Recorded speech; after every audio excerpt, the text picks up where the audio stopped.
All right, Junkie Nation, here we go. Gorgeous George and Goze delivering another MMA superstar. This time it's Randy Costa, who's going to be fighting next year, early next year, UFC 259. So we got a little bit of time to preview the fight. What's up, Randy? How are you?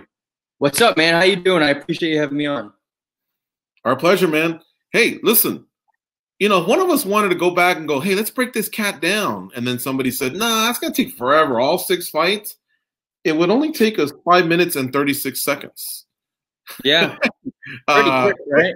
Quick work. It must feel good, but does part of you wish, well, that's a difficult question, but does part of you just, I don't know, maybe hope a little bit to get one of those 15-minute fights in just to get that experience, just to sweep all 3 rounds, maybe get a 10-8? Is there some positives to go in 15 minutes?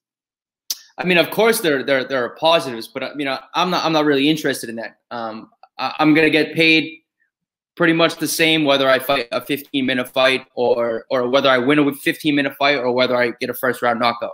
I have a higher chance of getting a higher pay if I get another first-round knockout because the bonuses obviously. And man, getting punched in the face that hurts, man. I want to avoid that at all costs. So if we can go in there, get things done in the first round, in and out, it's a beautiful thing. I'm sure I'm going to be tested. I obviously have a tough fight ahead of me right now.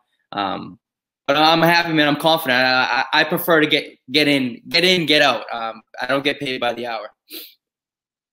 By the way, in this COVID era, like right now we can say UFC 259, your opponent is Trevin Jones. You're not going to be fighting till, 2021. I believe it's not even till March or something like that. But do you fighters almost not even worry about the opponent and just start to get your wind, start to log your miles, swim, do your, you know what I mean? Like, do you almost like wait till you get to like 6 weeks away and then almost focus more on like what you really have to dial in as far as the game plan? Just because the opponent switched, man, it's so crazy right now. Right. I mean, of course, even outside of COVID, having we're still over 13 weeks out from this fight, so there are a lot of variables that Trevin and I, both United States, Las Vegas, there's still a ton of variables that we have to deal with. I don't even know I'm not even fully convinced I'm fighting on March 6th yet. I'm not fully convinced I'm fighting Trevin Jones. There's so many variables. I was supposed to fight last March and it got canceled 10 days prior. Things change all the time. So I guess the real only thing that I'm really focusing on is myself. In shape, getting the weight down, killing it in the gym, double sessions, training like a savage. With a guy like Trevin, or with fighting anybody, the only thing that I guess I really have to focus on is right now, the thing that I know for certain is that I'm fighting a lefty at this point in time. So I'm not going to focus on boxing. I'm not going to focus on wrestling. I'm going to try to mimic a lefty training partner because that's the one thing I know for certain. If that changes, then I didn't put in so much time to fight a kickboxer, to fight a wrestler, or a jiu-jitsu player, or this, that, the other thing. I'm kind of just focused on the things that I have to do and how to be as well-rounded as I can be. I mean, and Trevin knows how this is, man. He stepped in on like 2 or 3 days notice or something crazy like that. He woke up on Wednesday morning not even thinking he was going to fight, let alone in the UFC on Saturday night. So there are so many different variables right now, and I can only control what is on my side. Now, the year of 2020 is also, aside from the pandemic, it's the year of the quick turnaround. It's the year of the frequent fighter. There's guys and gals that are fighting 3-4 times in 2 months or, 6 months, or they're getting fights in 2 weeks' notice. Look at Davison Figueiredo and Brandon Moreno, a title fight, man, in 3 weeks. When you got the call, they said, hey, it's March 6th, 259, Trevin Jones. Were you like, cool? Like, do you love that preparation, or was part of you like hoping they go, hey dog, can you roll in 3 weeks? They need you. So initially, right after the fight, I said I wanted to fight 1 or 2 times by the end of the year. And that was very true. I was keeping my weight down. I was hoping to fight in November or December. That was a thought of mine. Once we started creeping in mid-November, it obviously wasn't going to be realistic at that point. So when I got the offer for March, I loved it. Because at this point I can now enjoy Christmas. I can enjoy Thanksgiving. I can enjoy New Year's. I can hang out a little bit on New Year's and still be 8 weeks out from a fight and have a full fight camp. So with the timing of everything, yes, that I love that. I know that I'm fighting in March. It's locked and loaded, done deal. I'm worry-free going through the end of this year. But initially, man, especially after that last fight, I hadn't fought in 11 months. I had a damn near perfect performance. On top of the world. I wanted to get a fast turnaround right away. Unfortunately, it didn't work out that way. So, man, I'm happy with March. I like that. I like the time frame. I love the opponent. I love the event, of course. I'm just excited to, and I'm happy to be able to do what I love to do. Yeah. And most years too, you'd be probably worried like, oh man, is this going to run into the Patriots playoff run? But you don't have to worry about that this year, do you? Not this year, man. It's pretty bad, huh? Season ends in December, and that's it. 16 yeah, games. it's gonna be over. And we have TB12. He's not doing so hot either, man. So it's all good, man. I can focus on myself. The big concern right now, right, is you have the NHL season is supposed to start like next month, and I don't think they even have a little bit of a plan intact. So I don't know how anything's going. I'm happy I can go through the end of the year and still be fat and happy and be ready to get in a fist fight in March. I must be a fan of your teams as well because I'm always fat and happy. But Randy, you're at a pivotal moment here in this win streak where I think a win here can put you in a really nice position. Do you know in your mind, have you talked to the matchmakers, what kind of position a win here can put you in? No, because I don't speak with the matchmakers or anything like that directly. I'm a humble guy. I'm a realistic guy. I know that I don't have a lot of experience. I knocked out, 2 guys, but I lost my debut, right? So I am in a tricky spot. I think I'm in a very good spot based on, my performances. I think I have a very fan-friendly style.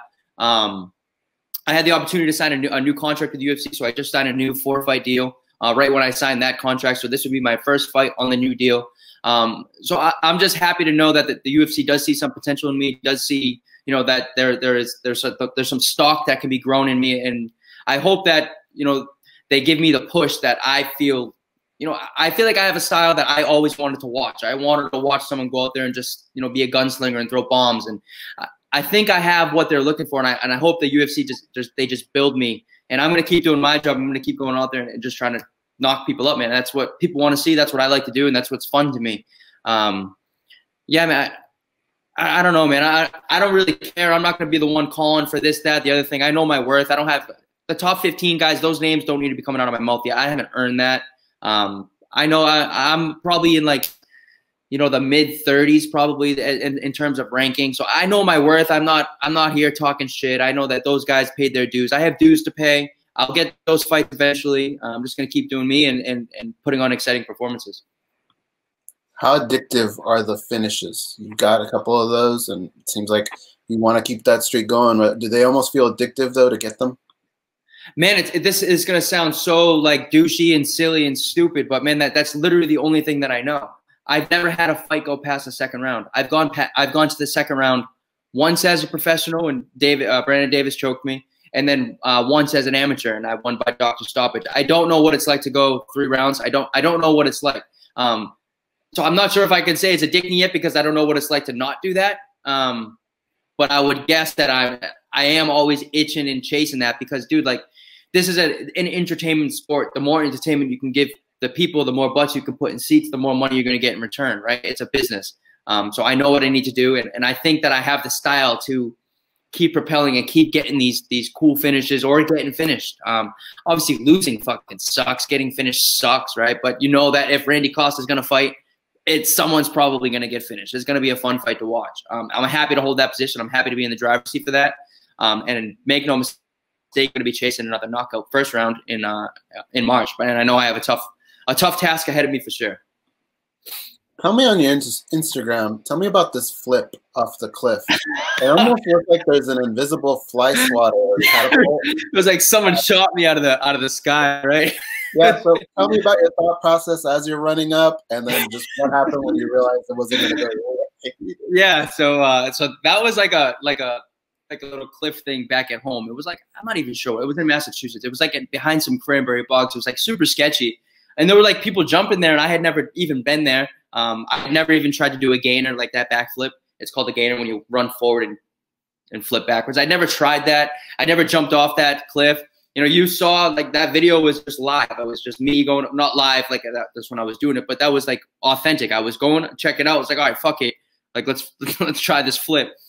So I tried it, right? And then, it was going great until it wasn't. I took lift off, and then it was like a sniper shot me out of the sky. I don't know what happened. I just started flailing. I landed on my back. It took the wind out of me. You can't see in the video, but I had a pretty bad reaction to it. I was coughing up blood for like 3 days. I had like this iron taste in my mouth. When I first got out of the water, I thought I threw blood up.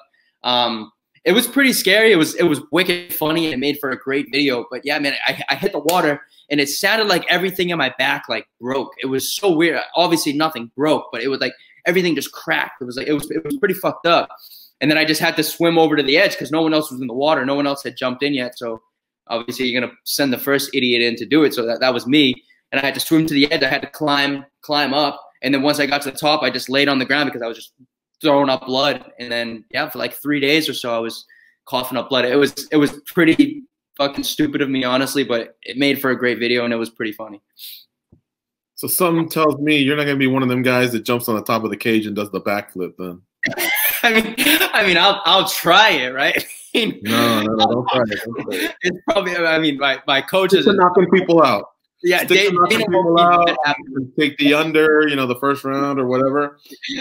I wanted to ask you, 2014, you were probably giving tickets away for people to come watch you fight. You were an amateur fighter back then.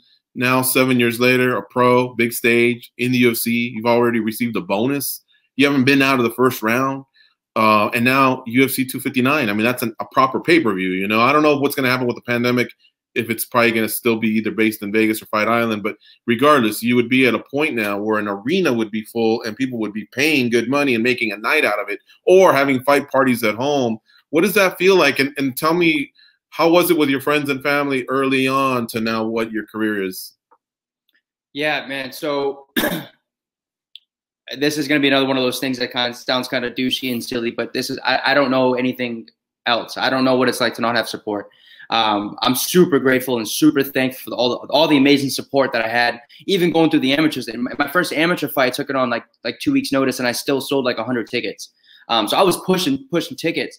Going through my pro fights, I was selling like, $15,000, $16,000 worth of tickets. So I had all the support in the world. My UFC debut at UFC 236 in Atlanta, that was on like 3 weeks notice. I still had like 100, 110 people come out to Atlanta to watch me fight. The support I get is just literally, it's fucking bananas. I could not be more thankful. I'm literally a product of all the people. Like, I'm the product of so many great people that put in so much, time, effort, paid their hard-earned money to buy like my stupid shirts and, plugging my stuff on social media and buying the fight tickets. Man, I'm not lying. The support that I have from my friends and family and the people that I have back at home, and it's completely fucking insane. Like, there really aren't any words. Like, I'm not kidding, man. Even my first amateur fight, go before I fought, I'm having my phone's getting blown up, and I'm just, I don't even have a fight. I'm a nobody. I don't have like this crazy wrestling experience. Nobody really. It's just my friends. I have the best friends, family, supporters in the world, and everyone says that's such a cliche thing to say, but like, dude, like I'm dead serious. Nobody has better supporters than I do. Like, that's a real thing. That's great to hear. I love it, and I bet you they're getting paid back because they're probably all betting Randy Costa first round tickets. Yeah, so, I want my 10% from all those motherfuckers that are betting on me. All right, so let me ask you this too. We know you're a New England cat. Who do you train with the most between that? There's a New England Cartel, there's Lausanne, and I know that on Saturdays there's this big get-together as well as Lausanne, but how do you separate your training? Tell me about your teammates and coaches. Yeah, man, so up until my last fight, I had done all my camps. I've been under Joe Lausanne for about, I think, 10 years at this point. So I did all my camps with him. I've done a ton of training with Rob Font. He came out to Atlanta with me for my debut. He was in the back warming me up. They're all like family to me. Those are like awesome dudes. Font, Calvin, Peter Barrett, Mike Rodriguez. Obviously, I don't train with Mike, but he's good people. He's the man. Lausanne, all those guys that you see. If they represent if there's a UFC fighter in the New England area, then we have trained together often in the past. Like it's really cool, the environment that there is in New England MMA. The cartel thing, like with Font and Calvin and Tyson and all those guys, that kind of took off when the pandemic started, because a lot of lockdowns and restrictions with COVID back in Massachusetts. But prior to that, it wasn't really as isolated as it may seem now. But man, they're all those guys. They're fucking awesome people. I haven't trained with them in a while. I'm not managed by their manager, but like I still talk to them pretty often. We always wish each other well. Go after each other for advice. They're just good people. All of those people in the New England MMA scene, they're all good people. There aren't really any assholes in the scene. It's cool. I'm proud to be where I'm from. And are you with Lozon mostly? So I haven't trained with Lozon since March, since the whole pandemic started, because Massachusetts is one of the most liberal states in the country. You're almost doing your own camp until the pandemic's over, kind of? Man, I did my last camp. I moved to South Florida once the pandemic hit. My last camp, I was training with Marlon Moraes, Tony Gravely, and the top team guys. Because of COVID's second spike being anticipated, I will not be doing my camp there this time. I'm now at Sanford with Henry Hoof, Greg Jones, Kami, all those guys. So I'm getting great work in there.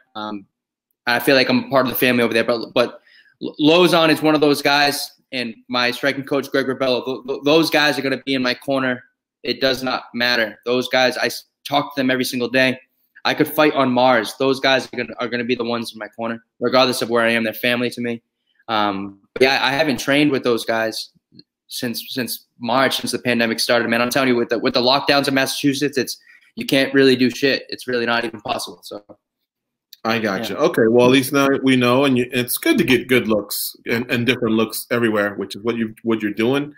And I don't think anybody would begrudge you looking for an area of the United States, because there's hot spots all the time that change. And so you putting yourself in a position where you can get adequate training is really, really smart. I applaud you for that.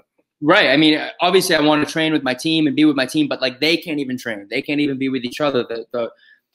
Legally, it's not allowed in Massachusetts. The mandate by the governor. He has I think are ridiculous lockdowns and restrictions that he has going on, but that's what it is in Massachusetts. Florida is different. Different kind of government, different party. It's a free for all here. No one really cares. So the training opportunities are much bigger, and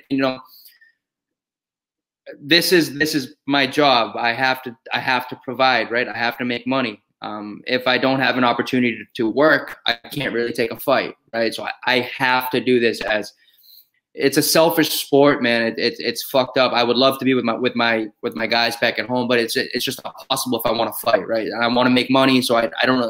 My back is against the wall. But yeah, they're completely understanding and super supportive, which is fucking huge, because I don't want to step on toes, especially their toes. The guys have been there forever. So it's good. We have an open communication. Everyone's on the same page with everything. It's great. Super understanding, super supportive. Okay, cool. Nothing wrong with year-round sunshine. Right now, you'd be shoveling snow or something. I don't know. But anyway, hey, listen, man, it's been great talking to you here. And you got adequate time to prepare for this fight. So I'm glad that we caught you pre-camp. Hopefully, maybe a week before your fight, we can recap and see how camp went and do a quick catch-up. 100%, man. I appreciate you having me on. I hope you and yours have a great holiday season.